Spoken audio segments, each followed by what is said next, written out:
Exercise 7.5 आपकी थी increasing और डिक्रीजिंग फंक्शन की। इंक्रीजिंग और डिक्रीजिंग फंक्शन, इंक्रीजिंग और डिक्रीजिंग फंक्शन क्या होता है देखिए। कोई ये एक्स एक्सिस है, वाई एक्सिस। आप मान लीजिए कोई अपने कर्व ड्रॉ किया, जब आप एक्स की वैल्यू डाल रहे हैं तो वाई की वैल्यू कुछ आएगी, यहाँ भी एक्स डालेंगे वाई आएगा, यहाँ भी एक्स डालेंगे कुछ वाई आएगा। आप देखेंगे जो मैंने कर्व ड्रॉ किया है इसमें आप एक्स की वैल्यू डालते हैं और वाई की वैल्यू बढ़ती चली जाती है, तो ये कहलाता है आपका इंक्रीजिंग फंक्शन कि आप एक्स डालें वाई की वैल्यू बढ़ती चली जाए। इंक्रीजिंग फंक्शन हो गया, ठीक है। अच्छा, इंक्रीजिंग में भी दो टाइप होते हैं, एक इंक्रीजिंग और एक स्ट्रिक्टली इंक्रीजिंग। जो इंक्रीजिंग फंक्शन होता है इसमें आप एक्स की वैल्यू डालते हैं, वाई बढ़ता है, ठीक है। एक्स की वैल्यू डालें वाई बढ़ा, फिर लेकिन कुछ पॉइंट्स पे आप एक्स की वैल्यू बढ़ाएंगे तो वाई की वैल्यू कांस्टेंट हो जाती है, ठीक। मतलब वो एक्स एक्सिस के पैरेलल हो जाएगा, ठीक है। और फिर अब एक्स की वैल्यू बढ़ने लगेगी, फिर कांस्टेंट हो जाएगा, फिर अब देखिए मतलब बढ़ भी रहा है और एक्स की वैल्यू तो डायरेक्ट बढ़ाते चले गए, लेकिन बढ़ा फिर स्टॉप हो गया, मतलब कांस्टेंट वाई की वैल्यू कांस्टेंट रही, फिर बढ़ा फिर स्टॉप हो गया, तो ये कहलाता है इंक्रीजिंग फंक्शन। और स्ट्रिक्टली इंक्रीजिंग में वो डायरेक्ट ही बढ़ता रहता है, डायरेक्ट बढ़ता रहता है, ठीक। मतलब कभी भी एक्स एक्सिस के पैरेलल नहीं जाएगा, ऐसे ऐसे नहीं जाएगा। यही डिक्रीजिंग में वैल्यू कम होती है, कम होती होती होती फिर एक्स की वैल्यू तो बढ़ रही है लेकिन वाई की वैल्यू कम हो रही, कम हो रही, कम हो रही है। फिर एक्स की वैल्यू तो बढ़ाई आपने लेकिन वाई की वैल्यू कांस्टेंट हो गई, फिर कम हुई फिर कांस्टेंट हो गई। मतलब इसमें भी एक जो कर्व है आपका एक्स एक्सिस के पैरेलल हो गया। तो डिक्रीजिंग फंक्शन वो हो गया कि जिसमें वैल्यू कम तो होती है लेकिन एक्स की वैल्यू बढ़ाने पे वाई की वैल्यू कभी कभी कांस्टेंट भी हो जाती है, तो ये डिक्रीजिंग फंक्शन कहलाता है। और स्ट्रिक्टली डिक्रीजिंग में डायरेक्टली फंक्शन डिक्रीज करता है, डायरेक्ट कभी भी एक्स एक्सिस के पैरेलल नहीं जाएगा। अच्छा, कैसे पता करेंगे? आप डेरिवेटिव निकालेंगे, ठीक है। अब देखिए आप डेरिवेटिव निकालेंगे ये, और किसी भी पॉइंट पे देखो ये कर्व है इंक्रीजिंग स्ट्रिक्टली इंक्रीजिंग फंक्शन, इसमें आप ये आपने जो है इस पॉइंट पे आपने इसका स्लोप निकाला टेंजेंट का, तो स्लोप ये है जो एंगल ये बनेगा ना, ठीक। तो एंगल क्या होगा? पॉजिटिव होगा, थीटा ना 90 से हमेशा छोटा रहेगा। और डिक्रीजिंग में हमेशा क्या होगा? ये ऑब्ट्यूस एंगल रहेगा, मतलब डेरिवेटिव लेस देन जीरो रहेगा, ठीक है। तो कैसे चेक करेंगे? आप डेरिवेटिव निकालिए, डेरिवेटिव अगर पॉजिटिव है तो strictly increasing, greater than zero और लेस देन जीरो है तो स्ट्रिक्टली डिक्रीजिंग। अच्छा, इसमें टेंजेंट जो है एक्स एक्सिस के कभी कभी पैरेलल भी हो जाएगी, तो स्लोप कभी कभी जीरो भी हो जाएगा। तो आप डेरिवेटिव निकाल लें, greater than equal to zero है तो इंक्रीजिंग, और ग्रेटर देन जीरो है तो strictly increasing, less than zero है तो स्ट्रिक्टली डिक्रीजिंग, और लेस देन और इक्वल टू जीरो है तो डिक्रीजिंग, ठीक है। तो डिक्रीजिंग में इक्वल टू भी आएगा, देखिए इंक्रीजिंग में भी इक्वल टू आएगा, स्ट्रिक्टली में नहीं आता ऐसा, ठीक है।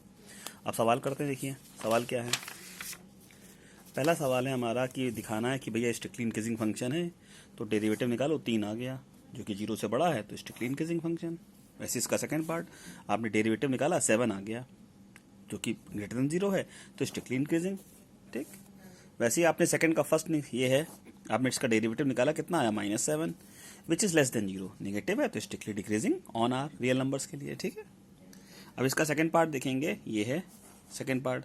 तो आप डेरिवेटिव निकालेंगे, 1 का 0, 1/x का -1/x² तो +1/x² हो गया ये, ठीक है।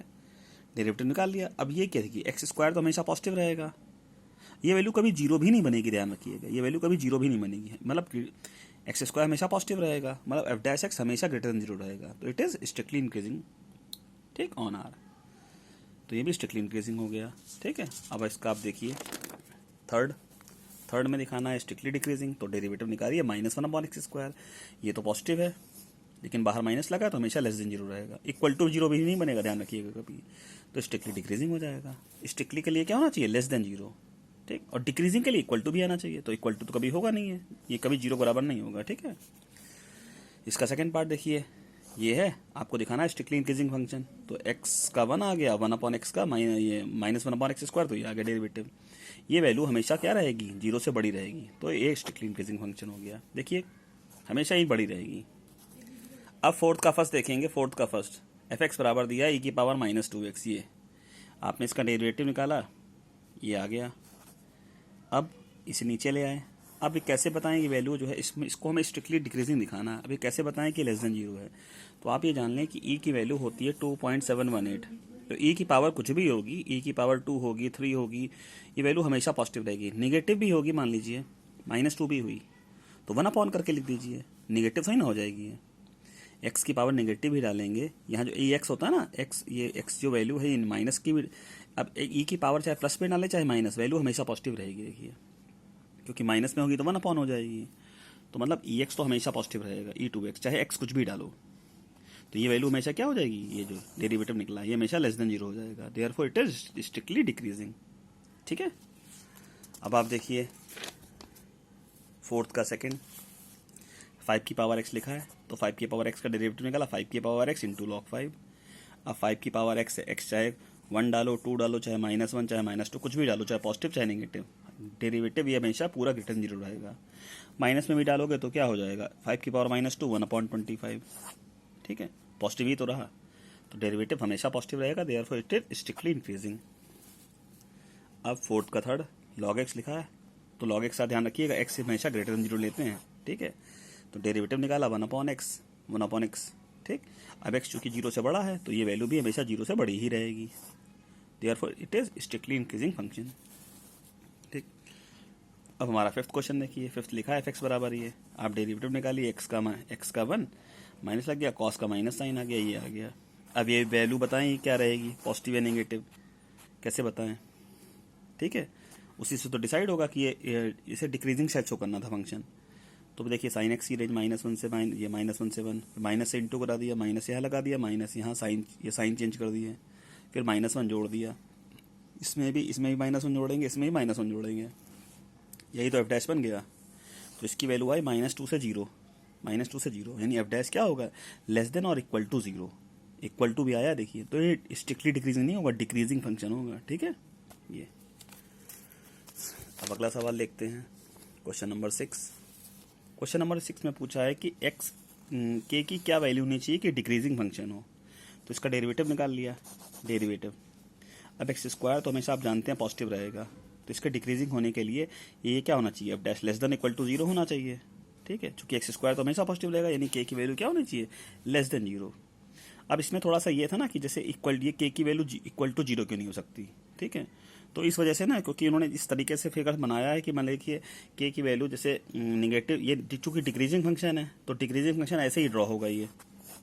ठीक, के की वैल्यू 0 होगी तो फंक्शन ही पूरा ही 0 हो जाएगा, तो ये किसको रिप्रेजेंट करेगा, तो ये आपका सिर्फ वाई एक्सिस को ही रिप्रेजेंट करेगा, तो उस केस में डिक्रीजिंग फंक्शन नहीं होगा।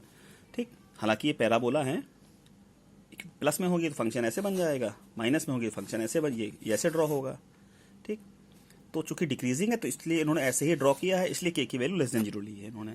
ठीक है, तो इक्वल टू 0 में तो सिर्फ ग्राफ ही ऐसे बनेगा, अगर के की वैल्यू 0 हो जाएगी तो ग्राफ ही आपका सिर्फ ऐसे ड्रॉ होगा, तो फिर डिक्रीजिंग नहीं कहलाएगा। इसी पर्पज से इन्होंने जो है इसी सोच से क्वेश्चन बनाया है, तो के इज लेस देन 0 आप लेंगे। ठीक है,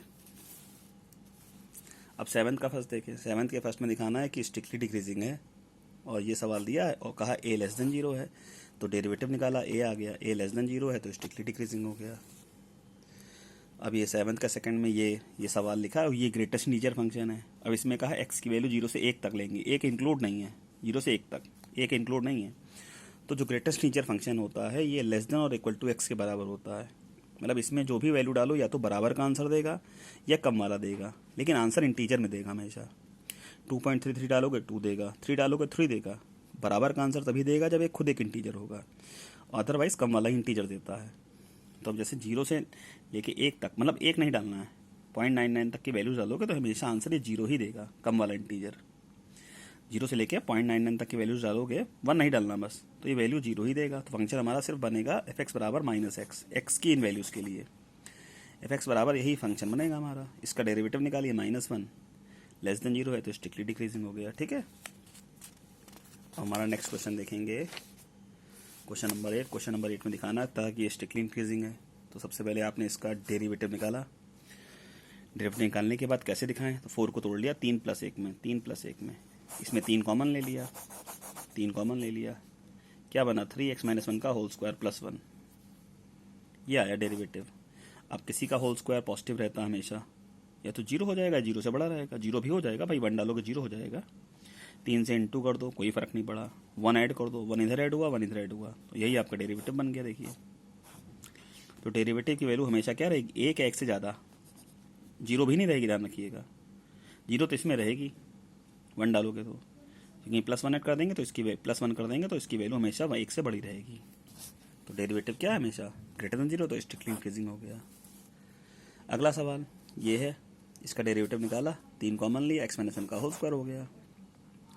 तो ये स्ट्रिक्टली इंक्रीजिंग दिखाना था, लेकिन वन, ये अगर एक्स की वैल्यू 1 होगी ना तो ये 0 भी बन जाएगा, तो उस केस में इंक्रीजिंग सिर्फ कहलाएगा।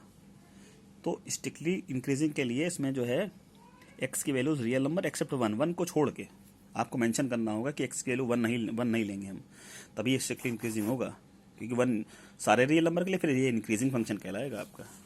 ठीक है, चलिए अगला देखते हैं 10th वाला। 10th में ये है, दिखाना था डिक्रीजिंग फंक्शन, तो आपने भाई इसका डेरिवेटिव निकाला, -3 कॉमन लिया, ये बन गया, -3 बाहर है, किसी का होल स्क्वायर, 0 0 से बड़ा रहेगा, 3 से इंटू कर दें कोई फर्क नहीं पड़ा, माइनस से इंटू करेंगे लेस देन इक्वल टू 0 हो जाएगा। चूंकि derivative less than equal to 0 है तो इट इज डिक्रीजिंग फंक्शन।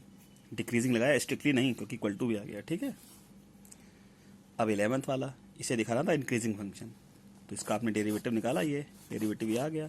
अब इसकी वैल्यू देखो कहाँ से कहाँ तक रहती है, कॉस की -1 से 1, तो कॉस 2x ही -1 से 1, फिर 2 से इंटू करा दो भाई, देखो 2 आगे लगा है, 2 से इंटू करा दिया, ये माइनस से इंटू कराओ, माइनस से इंटू कराएंगे तो ये माइनस से इंटू कराएंगे प्लस हो जाएगा, और साइन और माइनस लगा दिया, साइन चेंज हो गया। फिर ये वाला 2 जोड़ दो, 2 जोड़ा, इसमें भी, इसमें 2 जोड़ो 0, इसमें 2 जोड़ो 4, तो ये जो ये बन गया। अब इसकी वैल्यू क्या है, 0 से 4, ये तो एफ डैश है, तो अपने एक्स की रेंज -1 से 1 होती, तो इससे पूरा ये तैयार कर लिया कि एफ डैश की वैल्यू 0 से 4 रहेगी, यानी एफ डैश होगा वो 0 रहेगा, 0 से बड़ा रहेगा, 0 से 4 तक है, तो इट इज इंक्रीजिंग फंक्शन। ठीक, तो आप क्वेश्चन नंबर 11 तक पूरा करें, अब इसके बाद से क्वेश्चन नंबर 12 से मैं आज कराऊंगा। ठीक, ओके।